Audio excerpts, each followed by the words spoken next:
The following trailer is rated S for spoilers and K for karate.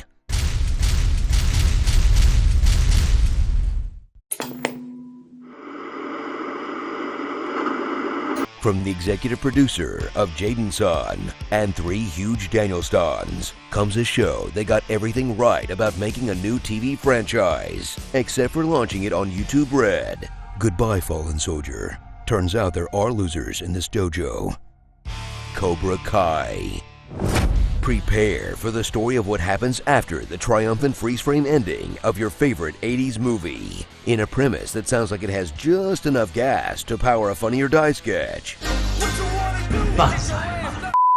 but is actually good enough to fuel multiple seasons. And now that the Saved by the Bell sequel is off to a fun start too, we're back on board with the last scraps of pop culture being strip-mined and fed back to us by telecoms and streaming giants. Woo! Hey, is Judd Nelson still alive? Let's crank out 6 eps of Old Man Bender. Make him fight the robot from Short Circuit. It.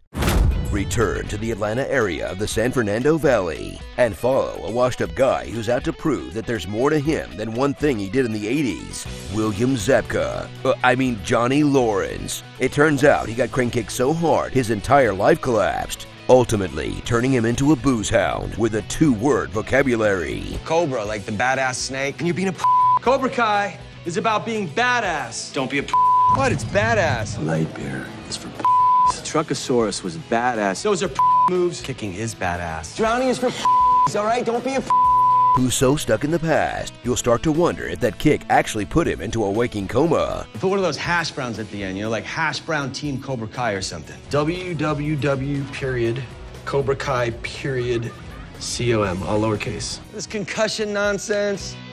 You might want to rethink that last one, Unfrozen Caveman Sensei. It's a Facebook. Wow. But no former antagonist reframed as a protagonist is complete without his former protagonist reframed as an antagonist frenemy. Enter Daniel LaRusso, the Karate Kid who definitely stopped practicing karate, but never gave up on his Asian fetish. The yanagi, or yanagi-ba, depending on the region, is a knife used exclusively for cutting sashimi. This guy definitely has a waifu pillow. When Cobra Kai rises again, he'll defend his version of the martial art, a boring hybrid of chores and therapy that only works by accident once you've tricked a teenager into jacking it for you. Mr. Miyagi would be so proud if you just stopped talking about him for once in your adult life. Mr. Miyagi had to teach me. Only Mr. Miyagi could do it. Mr. Miyagi didn't want me to compete anymore. Wish you were here to give me some of that Miyagi wisdom right now. Mr. Miyagi took me to this beautiful lake up north to train. Mr. Miyagi built this a few years before he died. Mr. Miyagi treated me like a son, not a foreigner. That was Mr. Miyagi's favorite song. Mr. Miyagi, you're such a great teacher. Please stop talking about the old man you were best friends with in high school. But this show isn't just about old Karate Kids. It's also about the next Karate Kids. Sorry, the next Karate Kids.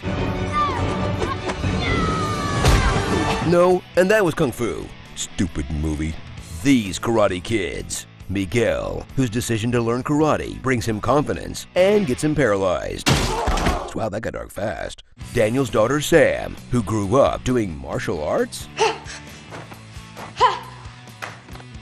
Okay, sure. Aisha, the only one with parents sensible enough to keep her out of season 3. After the fight, her parents moved her to a private school. Lip/Hawk, the kid who can have exactly one gimmick at a time. So I'm not supposed to mention his lip at all? Leaving early to fix that stupid haircut? Dimitri, an insecure nerd with a bright future in a college improv comedy group. I'm at peace with my depression.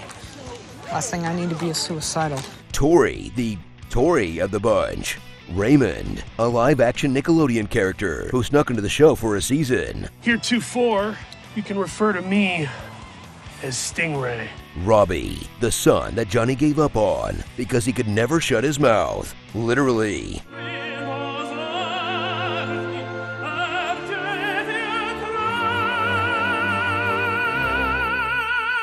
And Anthony, the son that Danny clearly gave up on, because even though he lives with him, he could not give less of a about this little a-hole. Dad, where the hell's my drink? Hurry up!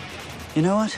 I'm gonna throw him in the goddamn pool. Okay. Yeah, I'd adopt my rival son to spend less time around this kid too. Sometimes you just have a dud in your hands. A triangle schmuffin? What is this, Afghanistan? Explore a series where everyone bullies everyone else, and it always leads to them turning into overnight karate masters. No hard feelings.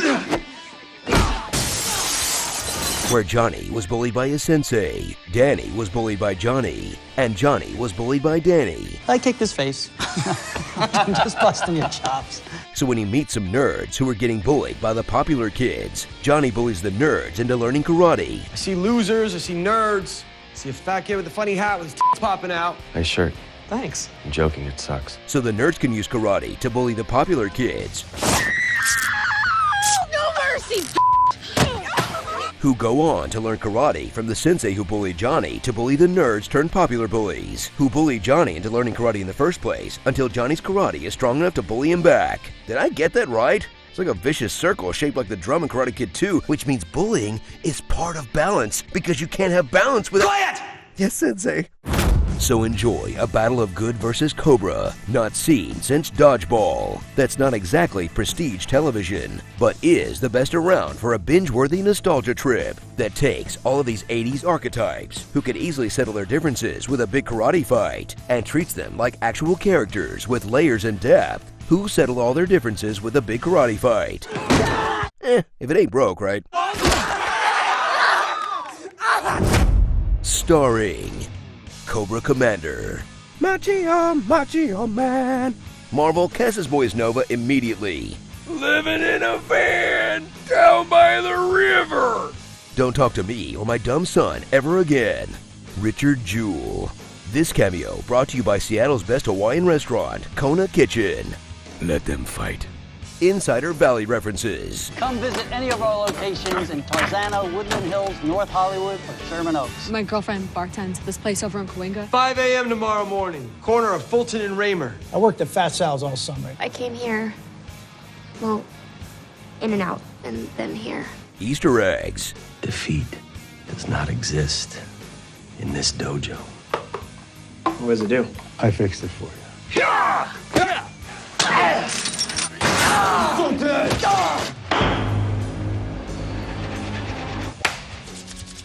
Side to side.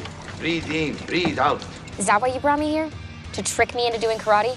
Deep cut Easter eggs.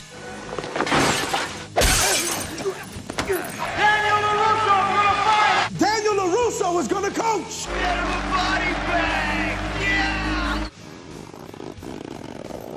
Okay, holy crap, you nerds. Who would even notice that these were Easter eggs? Hey, Sam, banana ramen chocolate chip pancakes are up.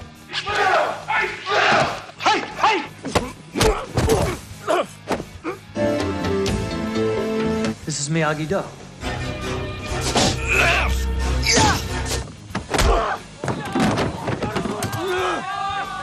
Reasonable solutions to end all this karate madness. Calling the police? And take off your shoes. Sorry, just had to get that off my chest. Breaking board.